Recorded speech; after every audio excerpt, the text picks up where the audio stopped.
Okay, hi everybody, welcome. If you don't know me, I'm Kat Beebe. Hopefully you do know me. I'm with the lovely Allyson Edwards, who is Mike Edwards' partner and wife. We're here to celebrate Mike's transition, bless you, and to pay tribute to him online. We have had a few meetings. We met together with Andy Bohart to talk on the podcast show, and Allyson kindly came forward and shared with her personal story of being with Mike. And we also attended the Helping Fathers Heal meeting on the 21st of October, which is Dylan's birthday, who is Allyson's son in spirit. And it was really, really poignant. I was on holiday in Madeira, and I really rarely look at my social media these days. I really don't have a great deal of time on my hands. So the fact that I was on holiday gave me the opportunity, and the first and only post I saw that day was actually Allyson's, which, when I think about it, it's really strange because maybe there's about 3,000 people on my Medium Cat B page, and there's a fair few on the Cat Bailey page. So actually the fact that when I hadn't spoken to Allyson in 3 years, the fact that on the alpha ribbons, you know what the alpha ribbons on Facebook are like, the fact that her post was the only post I saw that day was quite astounding to me. I felt as if spirit had kind of unconsciously driven us to that location. So Mike was a really great guy. He had some challenges in life, but he was pivotal in my life. I met him and Allyson when we were on a Helping Parents Heal demonstration. It was actually my first, I think, for Helping Parents Heal. They'd just been hot out of the conference, and I had jumped online, was probably a bit nervous, being my first time online for HPH, and this lovely couple smiled at me, which Allyson was one of them. And Dylan came straight in, really loud and vibrant. And it was a great evening that night. But also I remember that I was demonstrating for one of the smaller groups, and I went into the smaller group, and Allyson and Mike, very enthusiastic. Mike probably dragged Allyson, bless him. He was so enthusiastic. He came back on, and you got a second reading that night. Yeah. And because Dylan wasn't going to let us go. So we built a really lovely relationship and friendship, it's fair to say. And although I have done readings for them, mainly, I became a friend of the family, as you do sometimes with clients, because you enter into space and you get to know one each other, and you realize that you like each other a great deal, and you spend time together. When I met Mike, he wanted to start a support group for which you'll have heard on the podcast if you've tuned in to the Cat B and Andy B Inspired Connections podcast show. You'll have heard Allyson speaking about his enthusiasm at the conference to create a men's Helping Fathers Heal group. And he originally wasn't thinking of doing it for Helping Parents Heal. He was thinking of doing it independently, and he had some other ideas, one of which was a website called Supernova, which is why we've called it Supernova tonight, which I'm kind of giggling about. But it's really just to sort of pay reference to him and homage to him, really, because bless him, I persuaded him to contact Elizabeth and Boysen, who runs Helping Parents Heal, to set up Helping Fathers Heal for them, because I felt that they didn't have a men's location or kind of area to go to. So it was his idea. It was absolutely his idea, but I was the person that directed him to Helping Parents Heal, and then from there he took it himself. But I was running Helping Parents Heal UK at the time, and I was affiliate leader. Again, something that had happened very accidentally to me. I had actually just asked to stand in for a couple of months. It was April or Easter, and somebody had to transition out of the group and for emergency reasons. And Elizabeth asked me if I would step in, and I was only supposed to stay for a short period of time while she recruited somebody, and I ended up staying 4 or 5 years, as you do with things spontaneously. And I suppose when I left Helping Parents Heal, I was hoping to have a break and just go focus on mediumship and the work that I wanted to do. I wanted to really focus on some trance work, to be honest, when an opportunity came up through the conference to do a retreat. And through that, I ended up going back into, as many of you know, back into support work in an individual way. One thing at the time I was really concerned about is that there was lots, you know, a bit like Mike, he was saying there's lots for women and there's lots for help, you know, parents, but there's not a lot for men and fathers.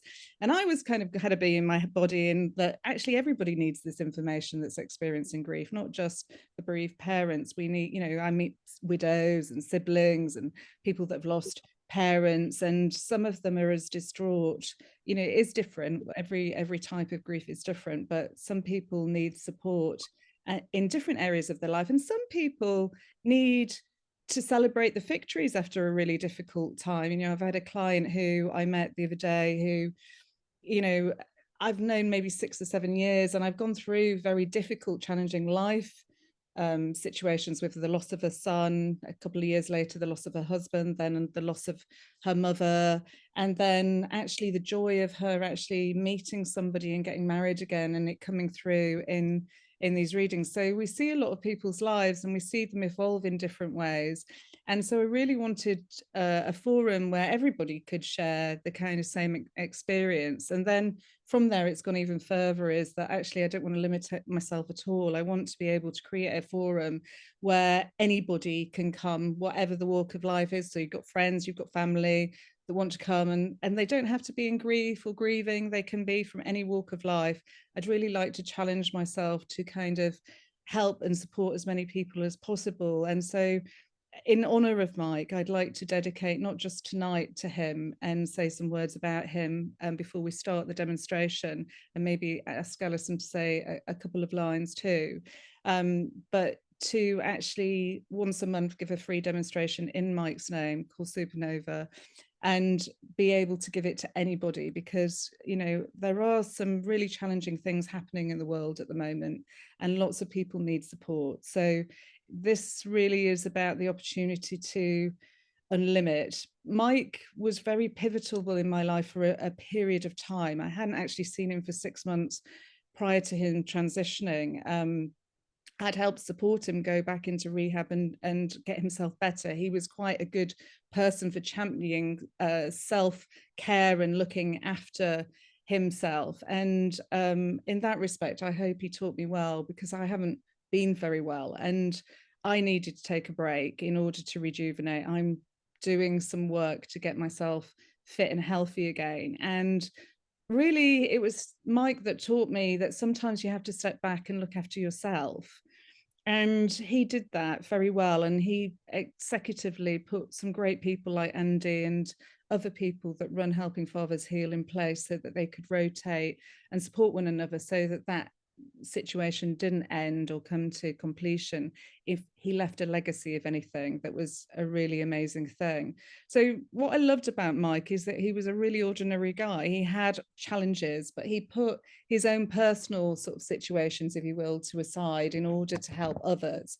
And he had an enthusiasm. He was very competitive. He was always trying to outdo or tell, you know, he was, we used to call him old school, Allyson, myself and Andy. We would say that he would just literally do things the old school way. So he'd ring everybody up. He'd, you know, Andy's been dragged to several breakfasts and dinners, as of many of the other guys, but he was a face-to-face person. He spent time with people. And I think one of the things that I'm finding is that the bureaucracy of everything that's going on is I spend a lot of time doing marketing flyers and all these things when I could be just rocking up and saying, hey, I'm here. If you need help and support, I will give it a go. And so, yeah, I kind of love the sort of emphasis that Mike gave.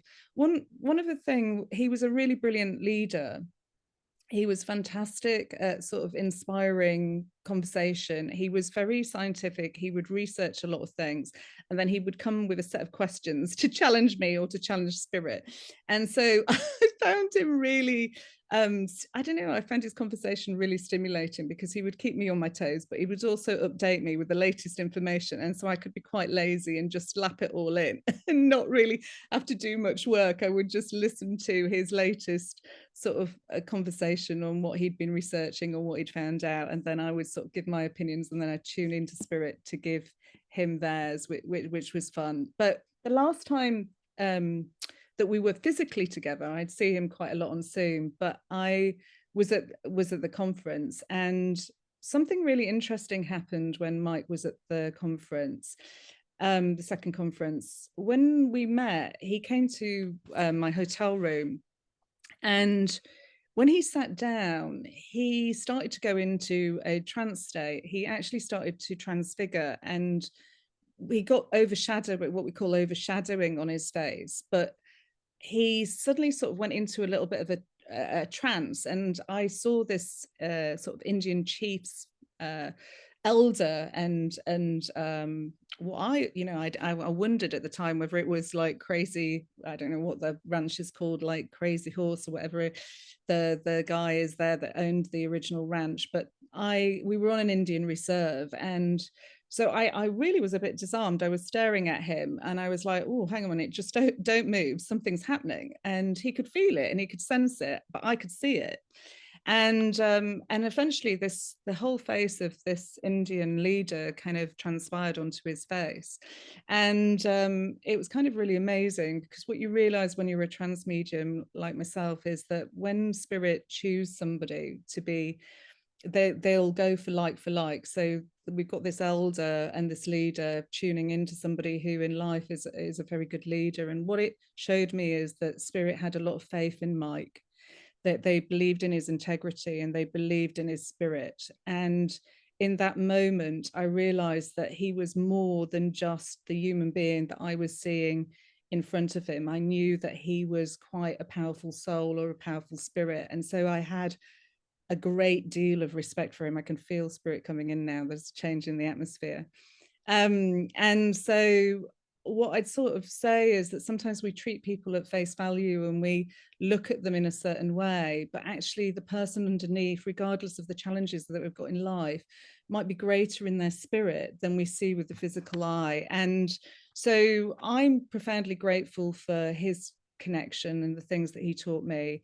I was very privileged when, I helped him get support, but he also looked after himself in many ways. He did have a lot of help around him. I left him in a good space the last time that I saw him, but I was very privileged that I experienced very sensitive periods of his life. He did call me from rehab on a couple of occasions. He couldn't call the first few weeks that he was there. He was told that he had to cut himself off from the outside world. But at the minute that he did, he contacted me. And what was really lovely and very sort of Mike, and something that really poignantly stays with me, is his love of his son Dylan was so powerful that he met a young man in that retreat center who reminded him of Dylan. He was absolutely adamant that Dylan had sent this young boy to him who looked about the same age, the same height, the same physique.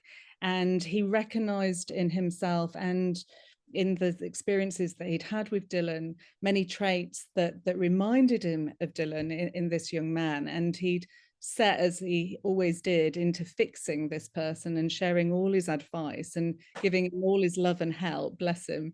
And he'd formed a really strong bond and friendship. And so he was full of joy, telling me how actually it was a great thing that he had ended up in rehab, because he'd managed to convert somebody and help somebody and give them advice and share in so many ways. And that was really who he was. He just took who he was and he gave everything that he could get, even when he was spent, of all his energy. And so a really beautiful person. And I'm heartbroken. If anything that I've learned from this bereavement is that I wish I just picked up the phone. Time flies by. We're busy juggling many things. I'd left him in a good place 6 months ago, but I hadn't seen him since. And I felt awful. I can honestly say I've cried buckets over it. I had no idea that he was going to transition. I don't want to get upset, but I had no idea. And I feel really terrible because I absolutely adored him. And I really wish I'd picked up the phone. So the fact that we need connection to one another, it's more than just doing readings or support group things. We get to know one another, we fall in love with one another, we need to stay in touch with one another, and it's really important. But the other thing that was really pivotal for me is that there's a lot of things I've wanted to do with spirit and things that I've wanted to do for myself, and I put them on hold. And I had conversations about making some changes before going on holiday. And I realized that I just can't wait anymore. I've got to do what I've come here to do for Spirit and share things, and do free opportunities like this, or get gatherings where it is free and we can just sit and chat and talk about things and share ideas and hear about things that have inspired us and kind of helped us through the good times and the bad times. I don't want to just focus on grief. I want to talk about the celebrations too. So I have made some changes. I am relocating back to my Cat Bailey page and my medium Cat B. I've set up, only because of the Alpha Ribbons on Facebook, a group called Cat B, Making Connections Possible, which has always been my tagline on my website, so that I can put the Inspired Connections podcast on there. I can put updates as to whether there are free demonstrations on there. You can share them with your friends and family if you want to. You don't have to, but if you'd like to, we can, and then we can try to take Mike's legacy forward in another way. Helping Fathers Heal will continue. That will always be a legacy to him, and I know there's a few of you from the group here today, and so I honor you and thank you for taking his work forward. I'm going to let Allyson say a few words, and then I'm just going to tune into Spirit, and because I can feel them coming in, and then I will start the demonstration this evening, try and get as many readings or connections in for you as I can. But yeah, Allyson, anything you would like to say, my darling? Well, you can see this candle behind me is his Shining Light Dad candle that I guess he got at the conference 2 years ago. And so I thought I would burn that for him for this meeting. And, when you talk about his powerful spirit, I think he did have a powerful spirit, or he still does. And this mortal world was not his favorite. It just wasn't. He struggled with a lot of mortal issues and was so much more interested in the spiritual side. And uh, it's kind of interesting, after losing Dylan, it's just crushing, as everybody knows, to lose your child. And not that I didn't love Mike, but I haven't felt that crushing sorrow, because I've been enlightened since Dylan passed about our spirit and where we are and where we really reside and where home really is. And I focus more on knowing that he's where he wanted to be. He wanted to be with his son. He wasn't happy with life anymore. And so he's free of his body and of his issues, and so much happier that I've felt settled about it, I guess, is the best thing I can say. I've had a lot of unnerving and pleasant, not a pleasant time around this, but I feel better for him that he's where he really wanted to be right now. I'm the one left here. So we've got to take it forward, Allyson, don't we? Yeah. Thank you so much. Alyson's going to try and help me. She's never done this before. Yeah. As we move around the group and we get some readings in, she's going to try and help us bring through some. So if you put things in the chat or things that resonate, I will do different ways. I know that some of you have seen me work before, and I just like to go usually. Need to get you on gallery settings actually. I usually go direct to people and sort of drop in, and hopefully if Mike is here, he might guide us to a few different people and sort of say a few words. I'm looking at the chat, and honestly, Tammy says something that I had thought when you were talking, and she's saying, please don't have those guilty feelings about not being there in the last 6 months. And we've all learned that we can't, she's right, we can't feel guilt over what we think we should have done. There's no should haves. I've really weighed that one up a few times. I have to be honest. I think it's soul planned, and I think the timing of Mike going as well is so poignant to me. I mean, the timing of me being on holiday, the fact that he'd been given the warning at the conference that that he would be out of body through Dylan as well is just astounding to me. It shows that his son knew that he was going to be rejoining him for his birthday, which is really profound. But I think as well, if I was supposed to be there, I would have been there. I really have got a human side, and when it first happened, I was, if you'd have been on the meeting with Andy and John and some of the other guys, Jeff and everybody that's here, I was beside myself. I couldn't actually speak. I actually was in a really bad place. I've got over that. I've kind of, took me a couple of days, and I've kind of spending time with Andy and Allyson has been really helpful, actually. It's just brightened my spirits and my day. And it's nice for us all to reconnect as well, and to kind of talk about him, because he was just such a fun character at times.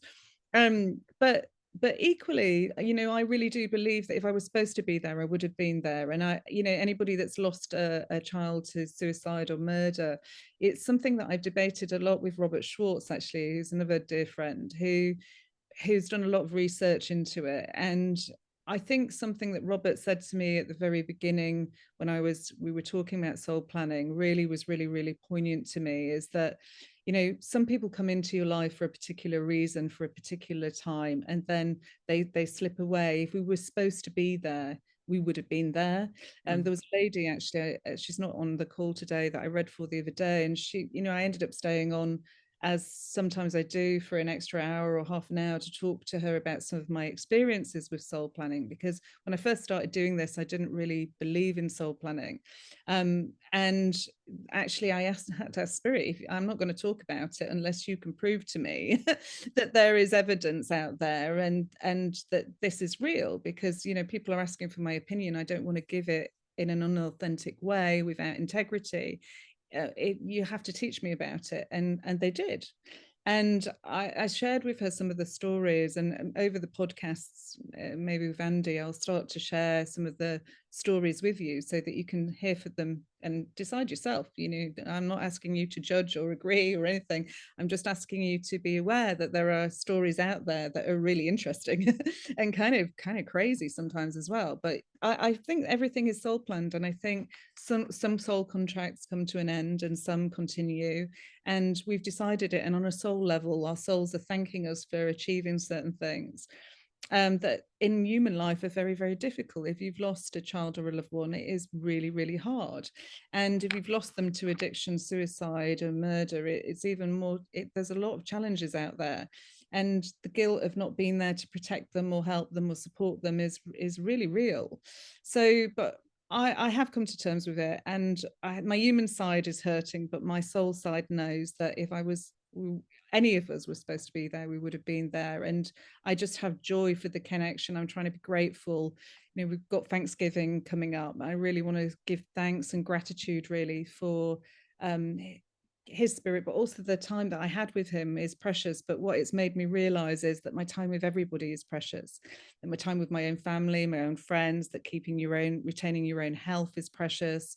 And also, being there for other people and holding space is more important than doing the admin of like X amount of marketing flyers and stuff like that. So yeah, we're going to make some changes, and maybe part of the soul journey that I have with Mike is that his transition happened at a very poignant time when I was already making some big decisions. So I think that's really important. I think he was the pivot, if you will, to me making those changes. So thank you for sharing that, Tammy and Allyson. That's really kind of you. And I hope if there's people there feeling sort of guilt or unnerved in their own situations, that helps a little bit. Now, there's a young lady on here that I have been drawn to. Margaret, my darling, hello. I'm going to start with you. I will bring Mike through for Allyson at some point, I promise. But I'm going to warm up, if that's all right. Margaret, lovely to meet you, my darling. You've got a son in spirit, is that right? Mm-hmm. And okay, as I start to tune in, okay, so straight away he's starting to clap his hands for me, as if he wants to say congratulations or well done. He's making me feel that you're also like me, that you've made some pivotal decisions and some changes, and he's really wanting to push you on and sort of say, well done, mum. He's also referencing a book or a journal, Margaret, that you're writing in or keeping notes in. He's literally, does that make sense to you? You're going to say no? I'm trying to start a journal. Ah, okay. So what he's actually saying is he's encouraging. He's probably trying to get on my case about it. Oh, bless you. He's showing me this book. It feels like, do you know what I want to say is, like, you know, when you get a really nice new notebook and you get one with a really lovely sort of gold, like a really beautiful quote, or you maybe pay a little bit more than you normally would for a note. He wants it to be something special, Margaret. It you know, is. Oh, have you already purchased it? He's giving this No. feeling. Small background. I'm estranged from my daughter. I haven't seen my grandchildren in 4 years, and I keep wanting to create an email account so that I can start journaling to them. Ah, okay. Right. I'm seeing it in my So head. it is. It's very special. Okay, bear with me then, because I'm seeing it in my head as an actual physical notebook, not a blog, if a blog post. But let me describe it how he's showing me to Margaret, but it'll make sense to you in your terms. Does that make sense? But when he shows me this notebook or journal, it's like, I feel like I've got the Harrods of notebooks. It feels like it's a really expensive notebook with like gold writing on it. And it just feels like I've spent, you know, it's precious. That's the feeling that it feels like I've invested in it, and therefore I'm going to honor it. Does that make sense? I've invested my time and I'm going to honor it. And I feel that he's wanting to say to you, you'll not just honor him in doing this blog post, or you'll honor yourself or give yourself validations and credit. It won't be about the responses from other people, but other people will benefit from it. It's more that it will help you tune in your writing and your channeling and your thoughts into a concise way that will become useful in another way further down the line. And so he's really saying you almost have to get it all out and just dump it all in. And then it's going to take, so it's going to start with one form, Margaret, but then it's going to take on another life. Wow. And it may be that it actually becomes a beautiful book, but if it is a book, it's going to be one with pictures in it, because he's showing me pictures and photographs, and he's making me feel like actually the visuals are more important than now. I know a little bit I don't know why my eye is going really funny on the left-hand side. Margaret, have you had a problem with your left eye, or has he had a problem with his left eye, my darling? I have a feeling I know what you're referring to. Okay, you might have to share with me. My eyes, I'll tell you what's happening. So they put physical experiences into me, and my eyes going blurry. It's very itchy, it's very dry, and it's suddenly I feel like I just want to rub it. So has anybody around you been doing that or experiencing that? Somebody is going through neurological testing and other thing because she's having problems with her left eye, a friend of mine. Okay, let me sort of share it with you a little bit more, but I don't know the details of this situation, but he's giving me the feeling that there is some hope in this situation. So he's giving this feeling of, it looks very grey, but there is hope. Good. Not easy, and there is going to be, I have a feeling that it may lead to some surgeries or some minor procedures. There's something about, there is going to be some work to be done. And it's almost like, tell them not to get upset about it and to breathe easy, because they'll get some benefit from the work that is done. And I don't think they're going to lose their sight. I feel like they're worried about losing their sight. And I feel that they might get some blur. There might be some change or alteration in the sight a little bit, but they're not going to lose it, not fully anyway. So there's a feeling of like, look, just give them some reassurance. And although it's your reading, they're sorry that they're saying that you're so kind. You would understand that they needed to piggyback on your reading to get the message to somebody else, my darling, that it's going to be right. And so you are going to be another mini messenger to get that message to them. But I just know that it's going to be all right. Now, your son, I'm aware that your son is a keen sportsman, but he's also giving me the feeling that he's quite into music as well, Margaret. And he's giving me the feeling he blasts the music and he blasts the music and he's just saying, I blast the music, I blast the music, I blast the music. And he's giving me the feeling I blast the music, and the seat in the passenger seat alarm goes off that the person sitting next to me doesn't have their seatbelt on, and the seat is empty. And I will say to him, is the music too loud? You don't like the channel? So I goof with him, but the music is loud in my car. I know why this is coming up, and I think Allyson does too. I'm saying, go on, Allyson. No, go ahead. I was just going to say that when Mike was here, he used to get incredible signs in his car, and things like you're saying, where the seatbelt used to go off. But he also he once got a phone call from Dylan's phone in his car that. And Dylan's phone was completely cut off. It was completely, but he had the recording of it, had rung his number. And when he went to answer it, of course, there's nobody there, but it actually dialed his phone, and it would happen in the car, wouldn't it, Allyson? It would. It really astounding things. And suddenly, like, songs would come on when the radio wasn't turned on and things like that, to give him messages from his son. And he parked the car, and Dylan's, like, you know, birthday or name would be on the number plate in front. And it was always when he was in his, I think it's his son, Dylan just liked hanging out with him when he was in the car, didn't he? Because he was, when he got his dad to himself, I think. But Mike also always listened to music in the car. Always. More so than really loud. But on the tail end of that, I had a shared death experience with my son. He was in a motorcycle accident, and the time of death, I got a call from him on my phone. You see, there's the connection. There's the connection. So he's definitely in the house. He's definitely in the house, because he's trying to, like, weave. So hopefully in each of the readings that we get, we'll get a little snippet of his life coming in. But yeah, he used to get the same thing. He got the phone call from heaven. I called it the phone call from heaven, which was really wonderful. And it's a really real thing. And he had all the evidence, as he does.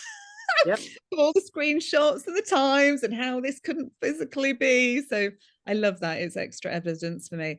So I'm going to leave it there, Margaret, so I can get a few people. But I just want to say that your son is here. He's really pleasantly surprised to be selected first. He's telling me he wanted to let you know that he is with you in the car. He is motivating you forward. He wants to put your friend's mind at rest. They are going to be okay. I appreciate that. He's kissing my hand like this. I don't know if that means something, but he's going like this. We have a new baby. His brother had a baby. Oh,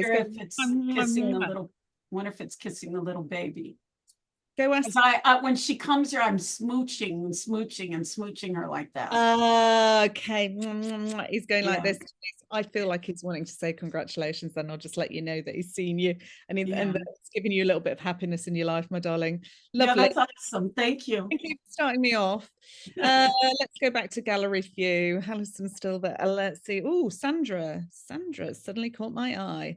Sandra, my darling, who would you like to hear from in spirit? Have you also got a son in spirit, Sandra? Oh, unmute yourself, my darling. Can you hear me? Hello, is anybody there?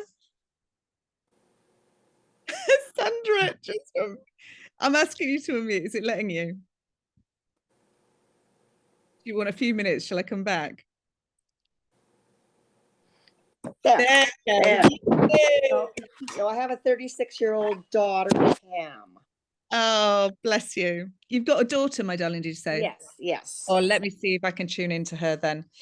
When she was younger, there's something I want to do with pigtails, Sandra, to the side. Yep. I don't know what this is, but I think you've got a photo of her with, sorry, I can't see it because of the green screen, but I'm getting this like picture of the pigtails to the side. Definitely. And she's giving me this feeling as if you loved brushing her hair or combing it. There's something about the joy of it had to be mum's way, and it had to be high pigtails, and it was pulled quite tight. I think she's laughing about it would be pulled really tight, Kat, into my hand. She's like smiling. Yes. And at the time, she's given this feeling that she would moan sometimes about the detangling of her hair or the pulling of her hair, and she'd scream like this at me. And she's just making me aware that now the irony of going through that pain, she's saying, is kind of something that she really misses, because she sees the value of the connection between the two of you, and how that was a bonding moment for you, or something that you really enjoyed doing that she didn't always enjoy doing, but she loved the end look of. Does that make sense? Yeah. And I feel like I want to tie bows or something onto the things. You also put ribbons in as well, but she's making me feel like it was super cute. And I get the feeling of quite cool as well, because she's like flashing the Spice Girls at me as if she wanted to be quite streetwise as well. So I don't think it was done in a very girly way. I feel like it had a bit of attitude to it. Sandra, does that make sense? Because she's going like this at me. And so I just know that she was a real cool chick, is the feeling that I get. But I feel as well for Allyson, the message from Mike on the back of that is that actually pain was worth going through, because I'm okay on the other side, and now I'm missing it because I'm realizing the value of it in some way. So I feel there's a double message there. And she's also writing things down, Sandra. She's making me feel, oh, you've got a pen in your hand and you're writing. I get you. She's writing things down. She's giggling at you writing things down, but she doesn't want to be rude, but she is saying she can be forgetful, Kat, so she's wanting to capture every line. It will be on video, Sandra, I promise you. But she's okay, I'll quit writing. If you enjoy it, you do what you need to do. But she is making me feel like it's not just on this call that you take notes. She's making me aware that there's something beautiful about that she wants to share for the other people in the room, which is really lovely, is that when you're watching a podcast or a YouTube, you're writing down the things that resonate with you, or that you want to remember, or the lines that kind of stand out to you that could help somebody else or help you. And she's giving the feeling that you occasionally reference back and sort of skim through your notes and sort of recap on it. And that's been really helpful to you, she's saying. And she's saying to me to tell everybody here that they could try that too, and it'd be really helpful to them. So she's like, my mum's really thorough, Kat, she's saying. My mum's really thorough. She's a really kind-hearted soul, and she wants to do good work. And she's saying something about you're careful with your words and you're careful with your speech, and you're very considerate at the way that you approach situations. And she wants to say, well done and thanks for that, is really what she's wanting to say. Do you have a small pet, a small dog as well, Sandra, living? I have a very big dog that was hers. She was small, and my daughter called her Freya, which means little lady. Well, she's now 100 pounds. Oh wow, she's a big dog. In my head, I see her as a little one, so forgive me, but I just know that she wants to reference the dog and say how well the dog is looking and how healthy it is looking. When this puppy was bought as well, there's something about, I don't know if it was about the breed, because I feel that you are a dog person, but there's something about you weren't sure about the breed or the size of the animal, or something about you were nervous about it. And actually, she's laughing at the irony that you've now fallen in love with this dog so deeply that the initial worries that you had have kind of gone out the window in some way, Sandra. And she's making me feel like I'm so profoundly happy that you and this dog have bonded, and that you found a different perspective on life, or a different philosophy. And it's almost like she's giving this feeling of good for you. It's unlimited you in some way. It's changed your opinion on something. And she's really wanting to say, I feel that she admires the way that you treat this dog and look after it. I feel this dog is well looked after. And she's saying, in the same way that you groomed her, you're grooming this dog and you're looking after this dog. And she's making me feel like it's kept immaculately. And I feel, there's something lovely about, she's kind of building up a kind of Christmassy scene in my head, Sandra, of like, when you've got an open fireplace and it feels really cozy, and the dog's lying on the rug or coming to sit next to you. And it's like, I've got my that's every night for us, because we live off the grid, and we sit in front of the fireplace, and we have a sectional couch, and I'm always trying to get her up so I don't have to go lay down with her on the rug. That's what she's showing me, and I just feel like I'm really cozy. It's like a really happy night at my house, but it's got that really lovely kind of film style kind of movie kind of feeling of like, oh, this is Christmas. This is Christmas. So I feel that she's just popping in to say hello. I love you, Mum. I'm okay. I'm absolutely fine. I feel like you have had some really good contact with her. She's blowing a candle out. So I feel like she's making reference to a candle being blown out. So you'd know what that reference is, Sandra. She just blew a candle out. She's like, yes. Thank you. We try not to do candles too much because, risk of things. So I actually bought her this Oh my God, that's Beautiful stunning. little angel. And it's going Oh. here in Canada, we get quite cold. So we take big pails and we freeze them. And then before they're totally frozen, we turn them upside down and it leaves a nice little edge inside. And we put candles to for our loved ones at the cemetery, although I won't put it there. I'll put it right here. And I'll send you a picture when it happens. Anyways, I make them for all my loved ones that have gone here at our place out in the woods, and we're in dark sky. So all you see is these. So this is her candle. This year I bought her an angel. Oh, that's so beautiful. And she loves daisies, so I make her a daisy wreath that goes on top of the candle. So I'll send you a picture when it's all done. That's gorgeous. That's so beautiful. Lovely. Yes. Yeah. Thank you so much for joining me. And it's lovely to read for. I don't think I've read for you before, have I, Sandra? No. I think I've been really kind of writing down the last couple of days because I don't want to forget National Candle Burning Day, which will be a candle on December the. That's interesting. Yes. Pointing out what you've been journaling yes. as well, which is cool. Love that. Well, I'm getting kisses. Thank you very much. So lovely to meet you. And enjoy. Yes. Now I'm hearing that song is a Christmas song. It is a bit of a British one, but I hope it travels across the seas to wherever you are. But I'm hearing that now this is Christmas and a happy new year. So I've got somebody that wants to talk about Christmas. I want to talk about somebody who wants to, I'm going to throw it out now. We're going to see where we go. I want to talk about somebody who is doing Christmas early or has already got their Christmas tree up, or is there sort of laughter about it's not even Thanksgiving and the Christmas tree is going up, or the Christmas tree's been bought, is the kind of link that I've got in. Who's just bought a Christmas tree in amongst us, or just started to put their Christmas stuff up and started to now to help you? I think it's a male that's coming in from Spirit he's wanted to talk. I think he's wanting to talk. I am going to get to some of the guys as well, I promise, because I know the guys always say that the women get priority, but I promise. But I'm going to have to go with where they're leading me at the moment. Who's just started to either think about, I feel like they've talked about purchasing the Christmas tree, and it feels like a real Christmas tree. It doesn't feel like a fake one. Monica Smith, my darling, is saying it's me. There's only one person who started Christmas early, and it's Monica. Me. Okay. Monica, let me get you on screen, my darling. Just a moment. I'm just going to have to do this thing that I'm really terrible about on my laptop of trying to find you on the screen.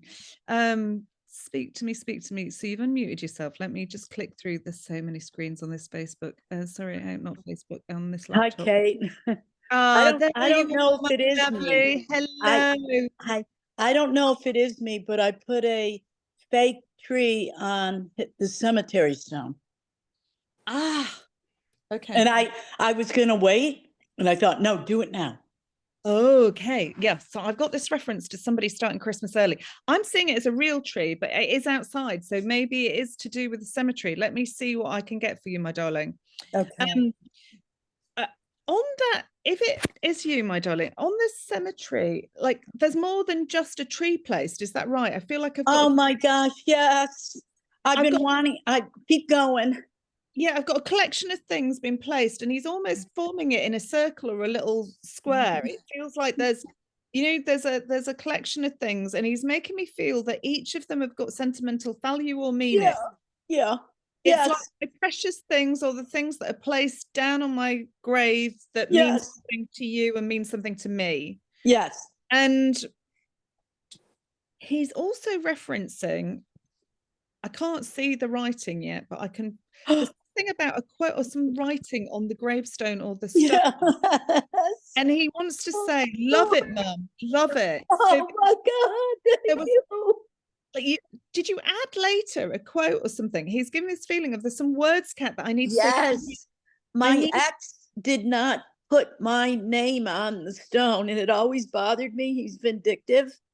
And so I always wanted to make a flag and put my name on there, and I did. Oh, Monica, he just know that it was. I know that it was put on later, but thank you for doing that for me, I Mum. know, I had to.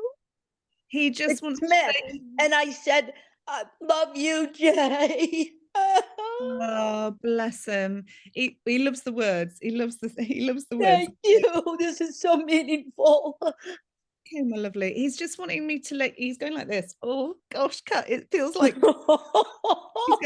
he's going, it feels like Christmas because everything now feels complete. And we are treating everything as a whole and not sectioning things off. And therefore, he's making me feel you like spending time up there. He's actually making me feel that he's laughing as if he's giving me the feeling that the weather might have been a bit cold the last time that you were there, but he's put a deck chair down. As not a deck chair, like what you'd call a camp chair. And he's making me feel, oh, I'll just have a seat here and I'll sit down here for a while. And he's giving me this feeling of, you like to talk to him and you like to sit and reflect, not just talk to him. You're thinking about all your loved ones when you're there, but he's giving this feeling. He's saying something about your mum's here as well. Your mum's here. Your mum in spirit, Monica. Oh, no, she's 100. She's going to be 101. Okay. Oh, bless her. Wow. That might be me making a mistake then, but he's saying something about mum's here. But she's not, clearly. Hang on a minute, let me see what that is about then. I don't know if it's to say congratulations to her that she's got to the age that she is or something, but I feel that when you're sat at that grave, regardless of the fact that she's still in life, you are thinking of the whole of your family, and you take time to process your thoughts and reflections at that place. And I feel like I'm not in a rush to leave there. There's something comforting about just being sat there. And he's giving this feeling of lost in thoughts. He's also cleaning something up and moving things around as if you tidy things. Yeah, I do. You always tidying things or moving things around. And he's giving this feeling of, it doesn't really bother you if anybody else. It feels like quite a nice spacious cemetery, actually. He's making me feel it doesn't bother you if anybody else comes around. But I feel that most of the time that you're there, you are on your own or kind of have a lot of privacy, because I can't feel anybody disturbing you or anything. It feels like you're very, very comfortable.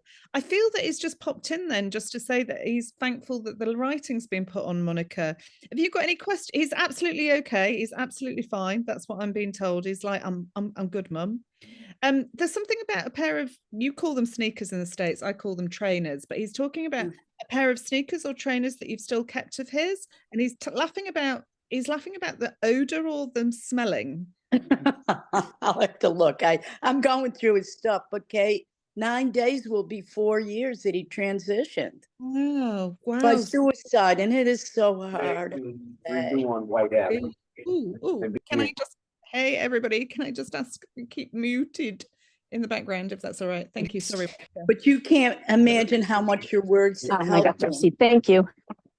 Sorry. Yeah, sorry. I'm not sure who it is. The receipts in there too. Sorry, whoever's unmuted themselves, please mute you back. Right, sorry, Monica, repeat yourself, my darling. I'm just saying every word you said helped me, because 9 days is coming up for 4 years. It's so hard. 4 years. And so and it's right in the holiday season as well. But thanks for saying that he's happy up there, because I think he is. I think he must. Yeah, he's making me feel, he's actually giving me the feeling. He's like, tell her that I've got loads of friends. I've got loads of friends. I knew he would. It's like, I'm not on my own. I've got loads of friends. And he's like, the way, like waving like this. I think I think I'm changing over, Monica. Okay, thank you though. Do something else. Thank you. I've done that already. I'm gonna have to mute all. And then I'm going to have to ask Allyson to unmute herself again, because I have no idea who's unmuted. It was she's muted now. I'm back. Okay. Now then, now where do I want to go? I've got something about a skateboard or a skateboarding or skateboarding. I think I am maybe going to one of the dads now. Just a minute. There's something about skateboarding. Let me see. Just a minute. I just feel that we've got to have a little bit of the guys coming in. Just a minute. I'm gonna, if anybody's got a skateboarder, just bear with me. I might be coming to you in a minute. But Jack, you've caught my attention, my darling. Would you mind working with me? Is that all right? Sure. For some reason, I want to say, are you one of Right, so first of all, I've got this hand signal coming in as if I want to rub my my chin like this or rub my chin like this. Is it a son that you've got in spirit, Jack? Yes. And he's saying he's very sorry. He's very sorry. That's the first thing that I get. Very sorry. Just let me find out what he's sorry about. But he's just like, I'm really sorry. He's rubbing my chin. So I don't know if he's trying to tell me that he was trying to grow a beard or a bit of scruff, but he's going like this at me. Does he do this? Or is this something that, I don't know. I want to just. I mean, yeah, I mean, with him and here, I mean, that was one of his signs that he was concerned about something. Okay, so he's like this. He's like this at me. So he's making me feel like, so he's clearly then trying to signal to you that he's concerned about something or he's sorry about something. That's what I want to say. Just bear with me one moment. I just got to listen really patiently to him. Does he also have a brother, Jack? He has a brother, yes. Yeah, because he's referencing a brother and he's saying something about, his brother looks a lot, I don't know. I don't want to insult his brother. I need to get this right because he's showing me something, and I'm like, I don't know if I can go there. He's giving this feeling of his brother looks a lot like me, but we're different. He's saying something about different statures or body shapes. Does that make sense, Jack? So there's something Yes. about we've got a resemblance, but we're different body shapes. He's sort of giving me the feeling of one's chubbier and one's thinner. He's sort of giving me this sort of, so I'm trying to say it in a diplomatic way because he's been quite crude or he's laughing. And I feel like he wants to banter with him in some way, or kind of like, I don't know, he's wanting to cheer him up and kind of brighten his day in some way. I have a feeling that his brother might be more skeptical about this kind of stuff and that you're coming around to these kind of things, but he's laughing about his brother being more on the skeptical side and giving you a bit of a tough ride or a tough kind of he's making me feel like you need all the science that Mike had to sort of back up some of your kind of findings or experiences, because I get the feeling he's giving you a little bit of flack or something. And but he's calling it boy banter, but it is kind of the feeling that he's giving me. The other thing that he's showing me, Jack, and I don't know if this relates to his brother, him or you, but he is showing me a bike and he's fixing it. It feels like he's fixing the wheel on something. So is there something in the house or property where a wheel of a bike has needed to be fixed or was tampered with? I could think of it not necessarily on a bike, but Do you understand this wheel that he's putting in my head of needing fixing or kind of an issue with? It's almost like the feeling of a wheel needing to be changed or a wheel needing to be changed. I mean, the one thing I could think of is we still have his skateboard sitting by the door, and he Oh, has these. did you? He has these glow in the dark wheels that I go by and spin, and one of them doesn't come on. Oh, okay. And All so, right. Bear with me. Forgive me. It's going into my head like a bike, but he did mention a skateboard at the beginning and I thought it was going to go to somebody else. But you understand, is it the front left wheel that's not working? I can't remember which one it is. Okay. He's just giving the feeling as if he's laughing as if you're gonna have to take it off and he's making it feel oily and then put it back on again. And but he's giving this feeling of it will get fixed. He's also wanting to put it on display or put it on. I feel that skateboard's very important to you, Jack. So does that make sense? I mean, we have it sitting by the door, like where he would always leave it when he came and went. So that's kind of. Yeah, just bear And with me. Get a bit more information from him, but he's like, he's chewing gum there for me as well on one side of his mouth. I can feel him chewing gum. He's he's giving me the feeling that this, more than going to skater parks though, I feel like he just likes going on the skateboard like down the driveway, down like to get from A to B. Does that make sense? He's like we lived on a fairly steep hill, so we would bomb the hill. yeah, he's like going down the drive. He's bombing down the drive. I thought it was a driveway, but he's bombing down this driveway, and he's like, and he's making feel like, oh, there is nothing better, Kat, than just having your wings and like taking flight. And he's giving this feeling of like loving speed. Didn't have any fear about it.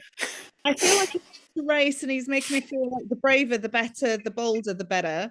And he's giving this feeling of like taunting you for not keeping up or not being able to go as fast as him. Does that make sense, Jack?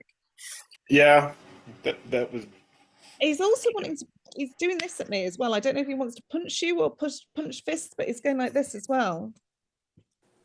Okay, he's punching into the top left shoulder. Hang on a minute, let me just play with him a moment.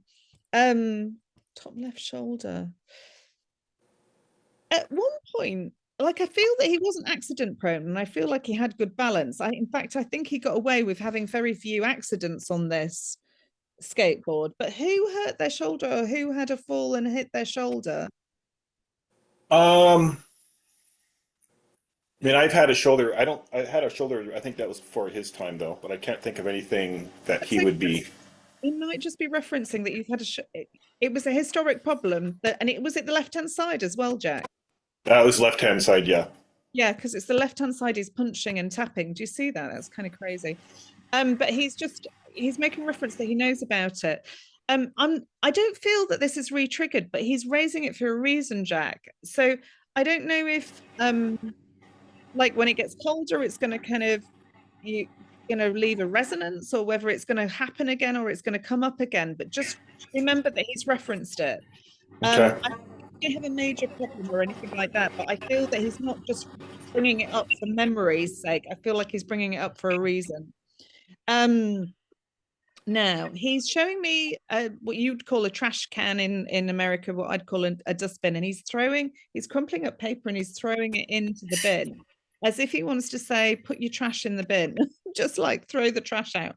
I don't think he's talking about a major trash as in like food trash. This feels like a waste paper basket or a kind of, but it's something about I feel that he's using it symbolically to sort of say like it's time that you put all the trash or all the sort of not negative memories, but like he's giving the feeling of the things that you've been worried about in the bin, or just let go of them. But it's sort of, don't worry about anything, just give it over to spirit and just put it in the dustbin.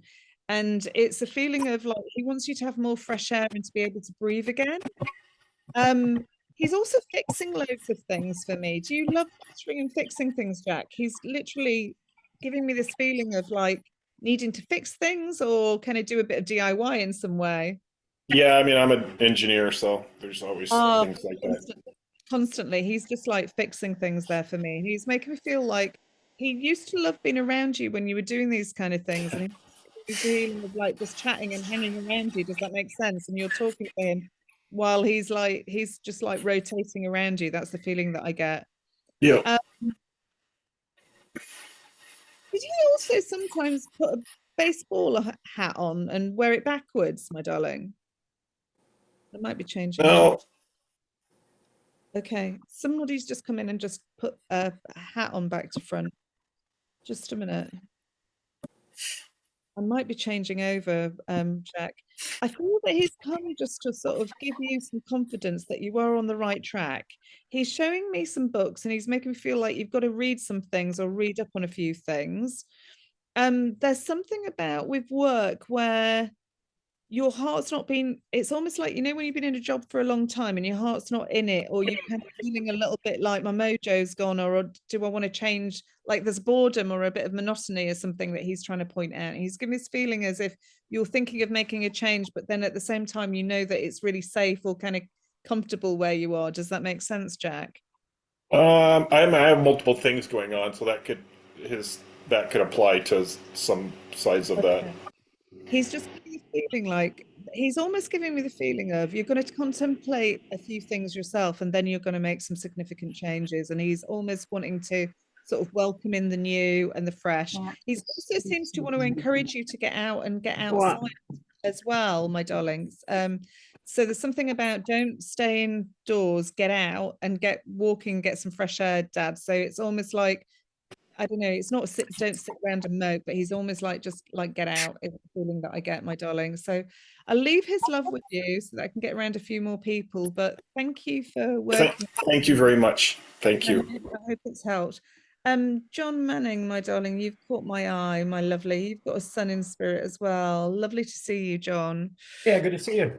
And your son's saying he's very caring and he's coming in and he's making me aware. He's actually when he was here, and John, did he have a good head of hair and almost like a bit of auburn color to it, or like gingery Yeah, tone, because he's giving me the feeling of like ginger tone or like and I yeah, know Bob.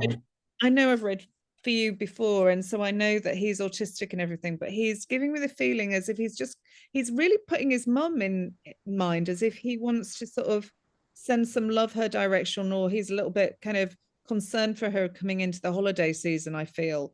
But he's he's just really it's almost like, I care, Dad, I do care, I'm still around you, I'm here. Now he's tapping, John, as if he wants me to tap on my laptop, as if you're about to hear some sounds or some noises or some tapping. So over the Christmas period, I don't think this has happened yet, and I'm just going to have to ask you to trust me, but he's giving me this feeling of you are going to hear some sounds or some, he's trying to tap, or he's trying to make some noise to kind of get through to you. Just a minute. Let's see where he goes. He's also putting a church in my head, John, and he's giving, but this church has got a funny feeling. At first, I thought he wanted me to sort of say, oh, make sure you're in church around Christmas or something. But then he sort of walks up to the church and he looks at it, but he doesn't go in it, as if I don't know if he's trying to say you've turned the back on the church or you've walked away from a church group or something, but he's giving this feeling for Christmas Day or Christmas Eve, he wants you in a church. So there's something about, you know, singing carols or being with a congregation or being with people. But but this feels like there's a reluctance to go in, or I don't know, he's pushing you. He's almost wanting to sort of, so is there something where you've either changed churches or you've been reluctant to go in recently, and he's wanting to encourage you to get back to it, John? You could say that I haven't been in person much, but there is a church that offers streaming, so I've streamed in. So Okay, right. so That would make sense. he's Okay. probably just saying, get there in person and stop.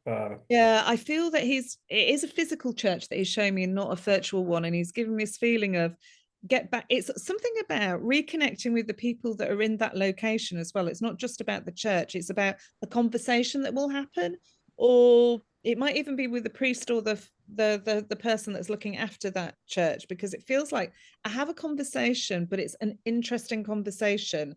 And I feel that it's going to happen at Christmas if you go to that. He's just going like, go to that space, as if one of the signs from me, Dad, at Christmas will be a conversation that comes up through someone else. I'll use somebody else as a conduit to get some information to you, but it has to be in the physical, and it is sort of pushing you to go to this Good. physical church, but he's aware that you haven't been to it for a while, and there's a feeling of like nervousness or like making the effort to kind of rock up there. But it definitely feels like it's for either Christmas Eve or Christmas Day. That's what I'm aware of. But I do. Yeah, it's about 40 miles away, but I know the pastor there, and so I haven't been going in person to see him, so I could see that. You know what I think it is, John? Because now I can feel Mike coming in.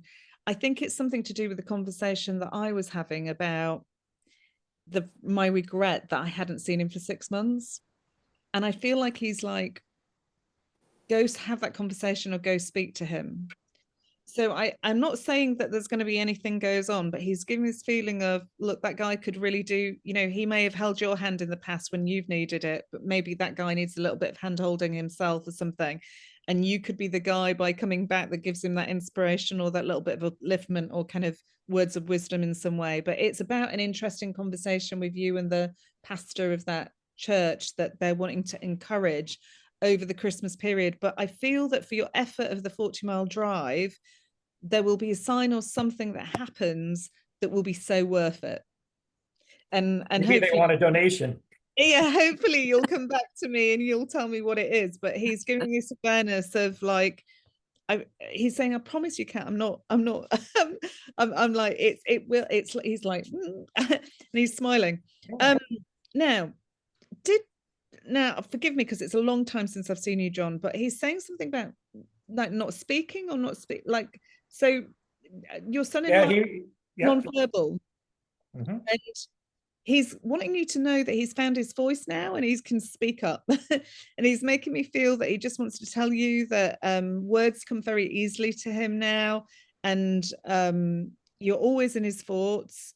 I'm just trying to ask him to give me something that he's seen you do or something, because I know that you're a real skeptic, and I want him to give me something really tangible that helps you. Okay, this is really random. When I ask him for tell me something, suddenly he's got like a chopping board out.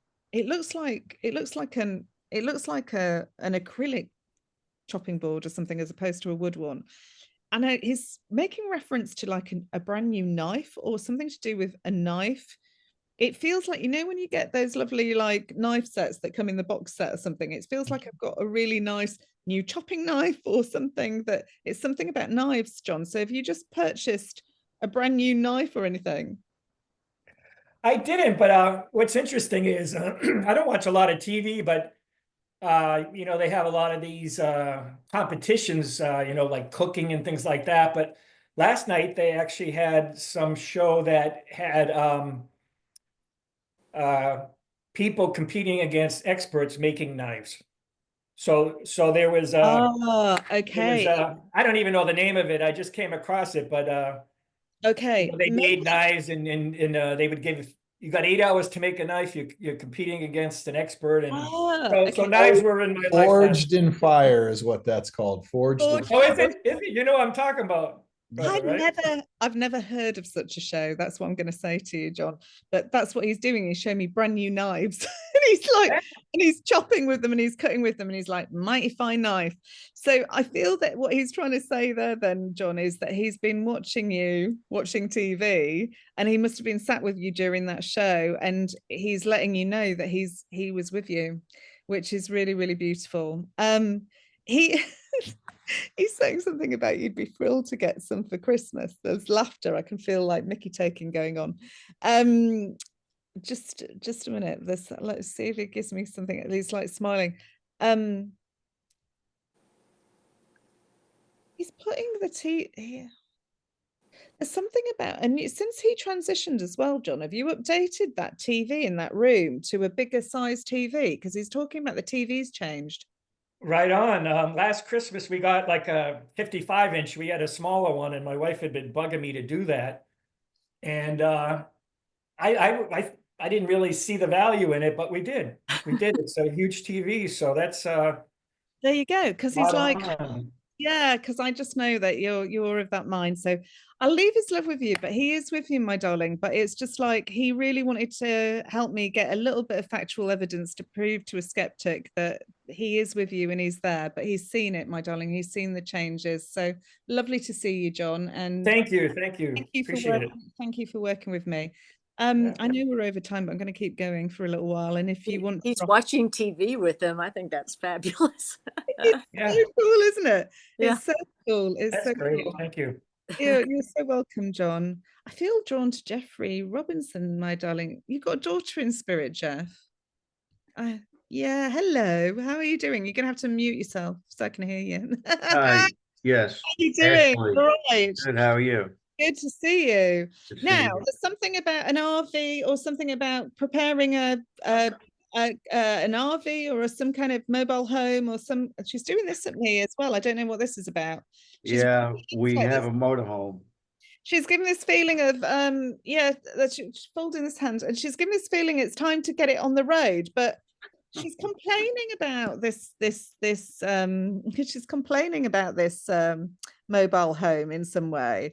I don't know, I don't want to be rude and say what there's something about she's talking about rust or rust bucket or rust or something, Jeffrey. So is there something where you were having a conversation that you might upgrade it, or that you were having to actually deal with some rust on? She's gone to what looks like she's showing me a wheel, and she's showing me, it's almost like, you know, the kind of metal above. She's giving the feeling as if there's been a rust patch, or there's been a rust.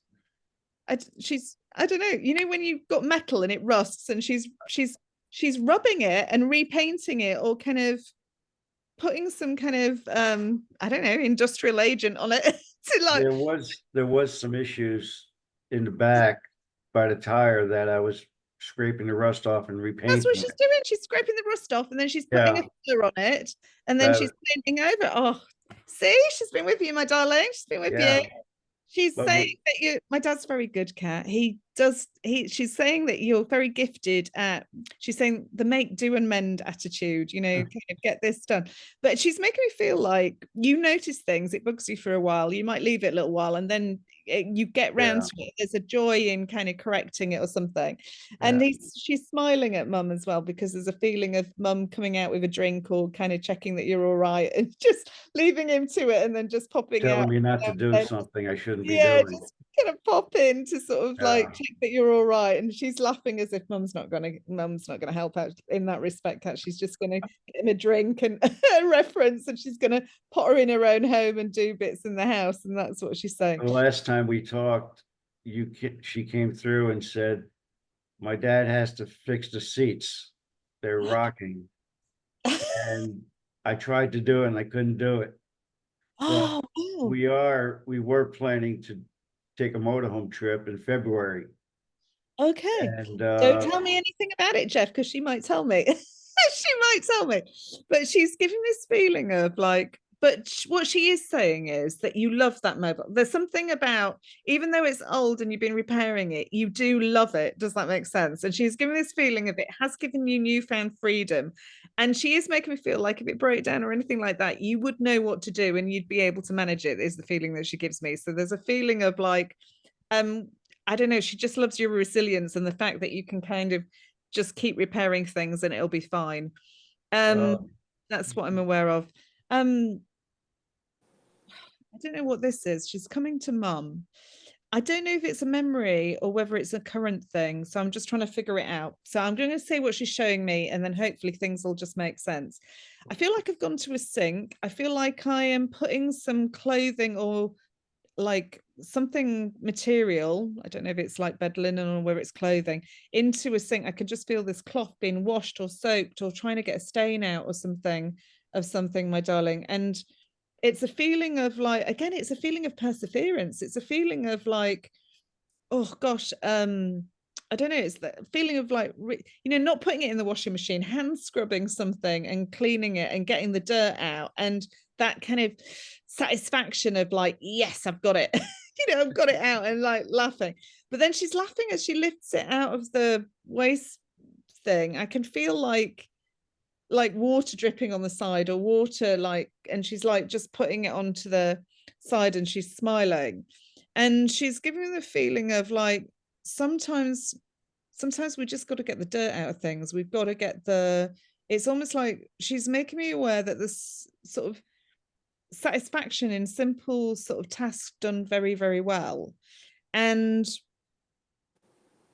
I don't know, she's giving me this feeling of like, just bear with me a moment. It's almost like the feeling that I don't know why she's doing this, but I feel like I really want to cozy into my hands and sort of be snug and just kind of curl up in bed and just kind of have a cushion a pillow under my head and just feel really comfortable. But she's just giving this feeling of complete comfort, and it's almost like as a daughter, she wants to say to you, I'm so thankful for all your love. Material things don't matter.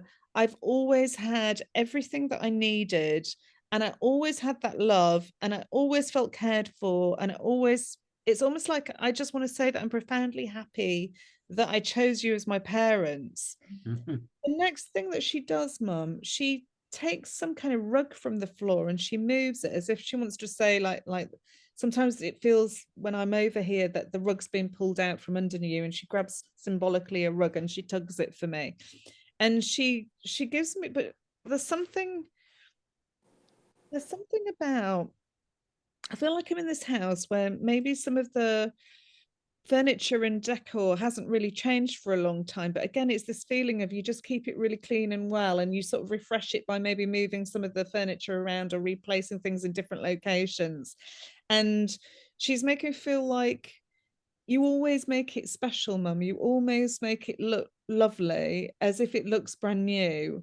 And there's just thought gone into simple things, and that's why I love you. And we don't need to make things complicated. We don't need to make things hard. We just need to share that connection to one another. She knows that you're missing her, darling, on the run up to the holidays really, really badly. And I know it's been a couple of years that she's been over, but I feel that you broke down or maybe had a little bit of a moment the other day. She's giving this feeling of you had a bit of a wobble. Does that make sense to you, my lovely? Like I came across a card that she had written us and Oh, she's making me yesterday, feel and like you flooded yeah. with tears. She just Yes. went, that's why she's going like this to me. Oh, give her a big hug, cat. She's almost like wanting to get a little cushion like this and just go like this. It's give her some love, Cat, and just tell her, I know that she broke down the other day. I was with you. I was right there in front of you when you broke down. And I just want to know, I want you to know it's going to be okay. It's going to be okay. She's taking your hand and holding your hand, my darling. I feel that this might be a poignant memory. When she transitioned, my darling, and this is a little bit sensitive on a group, I wouldn't normally say this, but I know that you know me and I'll handle it kindly for you. When she passed over and she was sort of maybe at the funeral director's place or in the house, do you touched her hand or you held her hand or something, my darling? Yeah, because she's I love you, mum, I love you, and she's holding your hand and she's like, I'm still right there. And she knows that you did that. Even though she transitioned, she was there with you, she's saying, and she just wants you to know that sometimes spirit need to hold your hand, and everybody here present, she wants you to know that they'll do that, not just for you, for every single one of us that are here. If we ask them for help, they'll be there and they'll do whatever they can to let us know that they're with us and that we're not alone. And she's like, you're never alone, and neither of you. And she wants you to know that every day that goes by is a day getting closer to me, and we'll be together again soon. Now, is there, soon is different in the spirit world. I don't want to worry you life down here. Is there a necklace as well that you're not wearing? Oh, a necklace that connects to her, my darling. But I feel that you might not be wearing it today. Yeah, it's my mother. I'm wearing my mother-in-law's necklace. Perfect. But you have one for your daughter that you're not wearing today. Does that make sense? Is there one that connects to her? I'm not sure. Oh, I might be swapping over. I might be swapping over. Just a minute then. If there's some, right, hang on a minute. What I'm seeing, I think I'm swapping over, but just bear with me. I'll stay with you for one moment. If anybody in the audience has a daughter in spirit world that's got a silver necklace, I think it's a heart locket or a heart. I don't know if it's got a photograph on or a thumbprint or something. That's a heart being put in my head, like a heart pendant. I think I'm coming to you next. Will you put your name in the chat or just some details down for me? I think she's giving the feeling that in terms of your travels, I don't know if I'm going to get where you're going on your travels, but she's giving this feeling of she's getting a map out and she's giving this feeling of you wanting to go to different locations or different places, Jeff. Does that make sense? Like, we don't want to return to the same place twice. We want to go and see, it's almost like a bucket list thing of wanting to see as many new places or get on as many new stops as we can. Does that make sense? Yes, we're going on a vacation. Monday. We're leaving Monday and we're going on a long cruise and won't be back till the end of January. Wow. Okay. But she's giving this feeling of the excitement of getting off on new places that you haven't been to before. So Yeah. wherever this cruise is, you've never gone to this location before. Does that make sense? Right, So it's not, some people go on the same cruise every year and they just love the routine of it. This feels like, no, we're off on an adventure. Does that make sense? We're off on real adventures. And she's making me feel like there's a lot of excitement about it, Kat. There's a lot of excitement about it. And you're going to have a really good time, is what I'm being told. Are you actually spending Christmas on that boat as well? Because she's giving the feeling of a really big feast. She's Thanksgiving, Christmas, Hanukkah, New Year's we'll celebrate in Sydney, Australia. It's going to be amazing, Jeffrey, because she's showing me the most amazing banquet. I don't know if there's a big, like light or candelabra or I don't know, a chandelier or something in this room where the food is, but she's giving the feeling of the lights are going to be spectacular, but also the food. She's making me feel like it's going to be piled up and it's going to look incredible. So there's something about you'll really love the food, and the food on the special occasions of the Christmas and it's going to be out of this world. And she's making me feel like, put your feet up, don't worry about a thing. Mwah. Mwah, mwah, is the feeling that I get.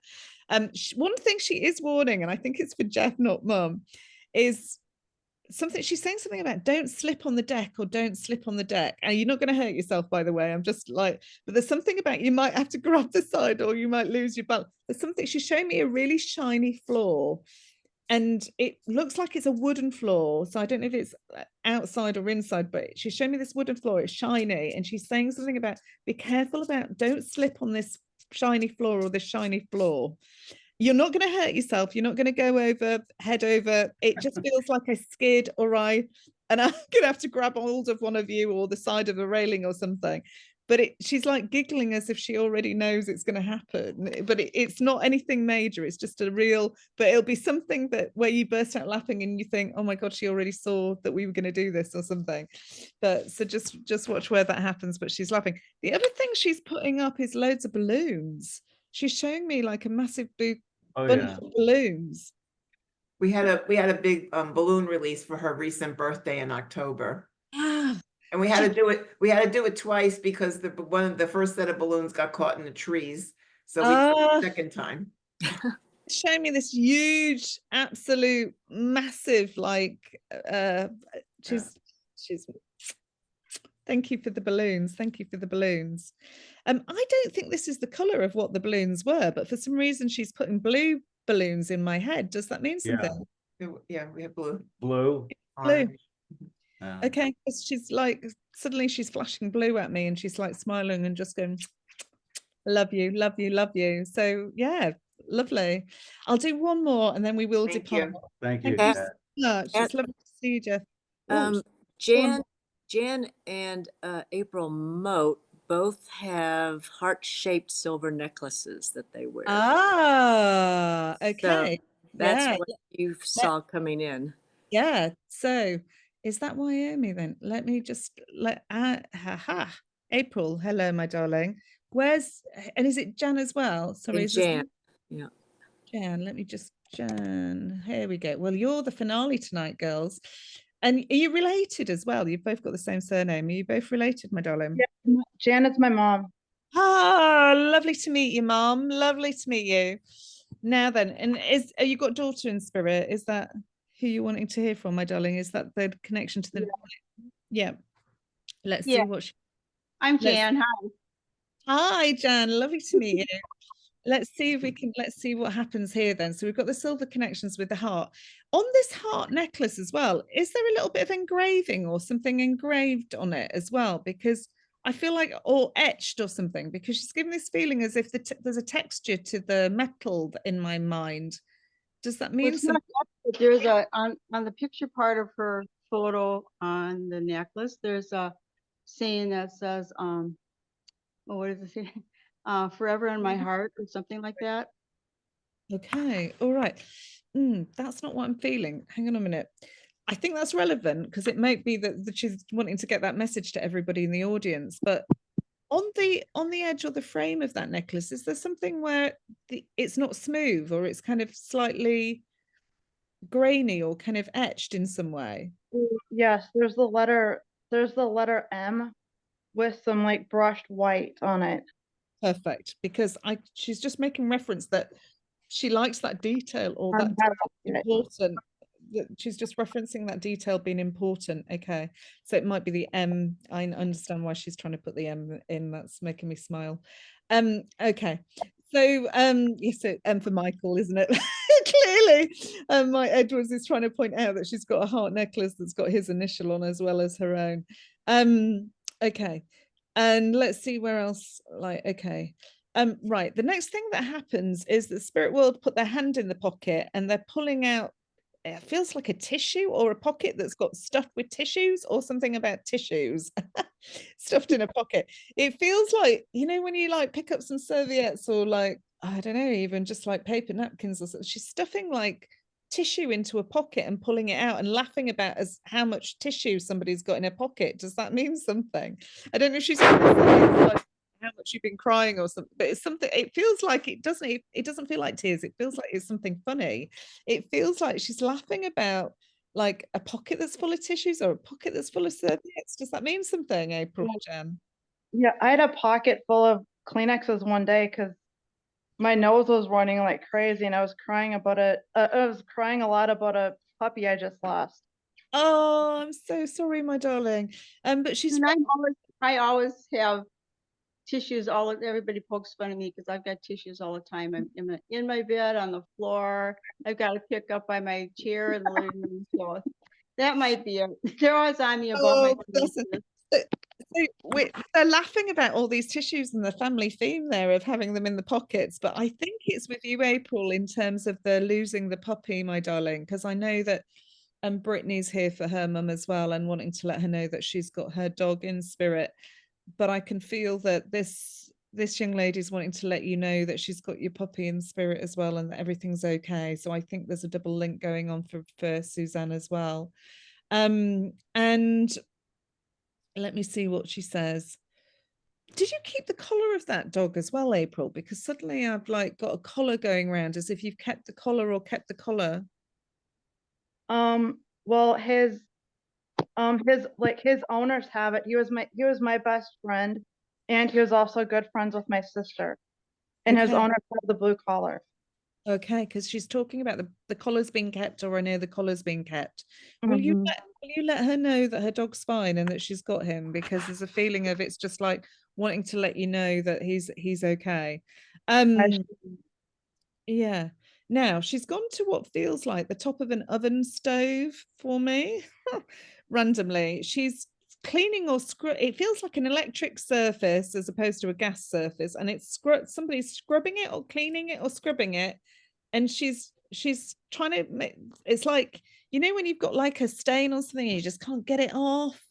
she's Is that you, April? Yes, it is. I was actually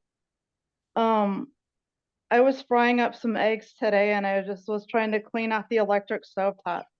Yeah, that's what she's doing. She's cleaning this electric stove pot, and she's like smiling that you would. I know she's here for Jan as well. But it's definitely your energy that she's cleaning up this stove, and she's just making me feel like, well, that's looking good. And she's sort of smiling.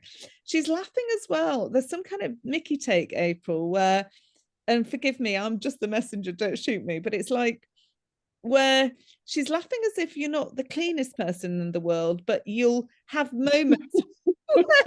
Yes, oh yes, exactly. It's kind of funny that she was cleaning this stove, Kat, because like, let's face it, she's not the cleanest person in the world, but every now and then she'll get a moment where she feels like, yeah, you just really get into it. She's like, I think maybe we need to extend it out to the wider house, or even to the car or the vehicle. She's laughing. Yeah, car's a mess. She's like, is your car particularly bad, April? Because she's laughing about your car as well. Oh yeah. I'm always gone with dogs, so it's like my car's kind of become my home away from home kind of. Oh, okay. She's like smiling about it. She's like, she's got the vacuum cleaner out there, and she's like, come on, you're gonna have to get a cordless one, you're gonna have to get this sorted. She's like laughing, but in her own way, she's making me feel like you're so happy. So it doesn't bother you, it's so happy. And she's like, I'd rather that you're just happy and comfortable and cozy. I know that these things like aren't important in the scheme of things, she's saying, but she's like smiling as if she's just wanting to let you know that you're around her. She's around you. There's also, I don't know if this is for Jan, April, because I think that the energy's just shifted a little bit, but there's something about putting an extra blanket on the bed or an extra blanket around you, Jan. So there's something about, have you been feeling the cold recently or something? She's putting an extra blanket on the bed. I don't know if I feel extra cold, but we just moved our bed, one of my beds downstairs in the basement. I've been sleeping down there at night, and sometimes it does get cold, but I didn't have an extra blanket. But okay, no, the feeling. I actually put an extra blanket on. Sorry, April, go on. Well, I actually did throw an extra blanket on top of myself a couple nights ago when I went to sleep. Okay, sorry, it might still be then for April, Jan, but there's just this feeling of like she's smiling about this extra blanket on the bed and something. And let's see what else she's saying. She's laughing. I don't know, she's leaning down to the side of the bed as if there's stuff on the floor there, and she's like picking it up and she's like laughing. She's Now, again, it's not to insult you, it's just to show a contrast. She's giving me the feeling as if she was a lot tidier or a lot more precious about certain things, because she's giving me the feeling of she prefers things in their place. And she's giving this feeling of like, I don't know, there's something about security or comfort about putting things in certain places as if that makes her happy, or the structure of things makes her happy. I feel like the message for you is like, sometimes you just got to put the structure in place in order to kind of get the experience or the feeling that it's almost like that feeling of organized sometimes makes you feel more relaxed when you've got a structure in place to work to. Like it's almost like you've got the framework for everything and you can just kind of, I don't know, it's almost like relax or kind of take a bit of stress off yourself.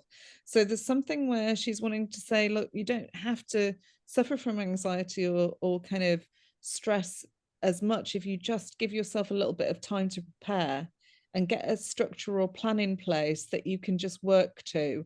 And if you get that framework in place, everything else will become a lot easier. I think I'm still with April, forgive me, Jen, but for some reason she's really sort of focusing in on April today. There's something about big trees as well. I'm just seeing the trunk of a tree. It feels like almost like a really big like fir tree or redwood or something like this. She's just pointing to the bark and the fact that this tree is really massive. And she's sort of staring up at it like this as if, wow, look at the size of that.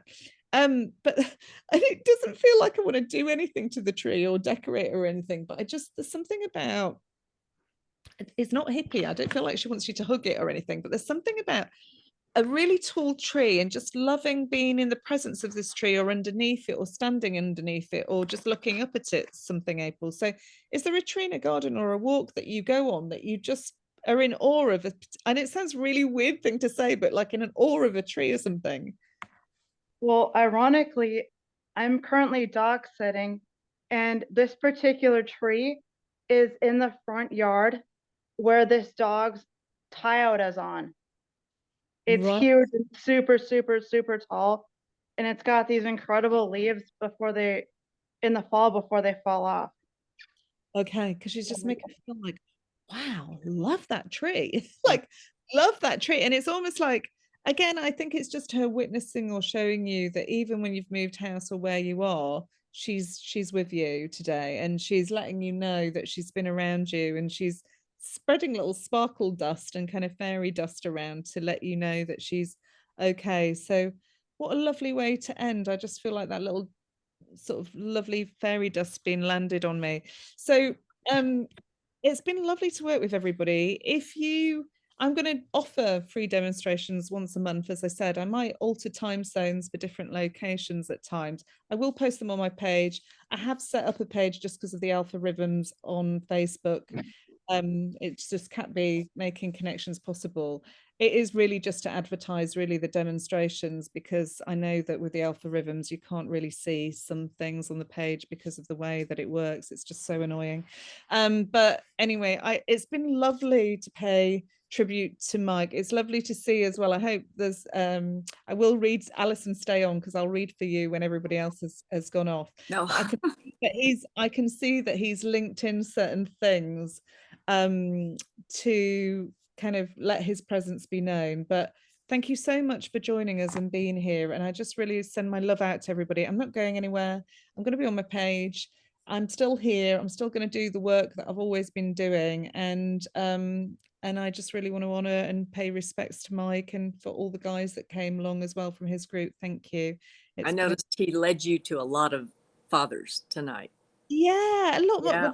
Andy always digs at me that we always prioritize mums, but it's I do not. Don't throw me under the bus.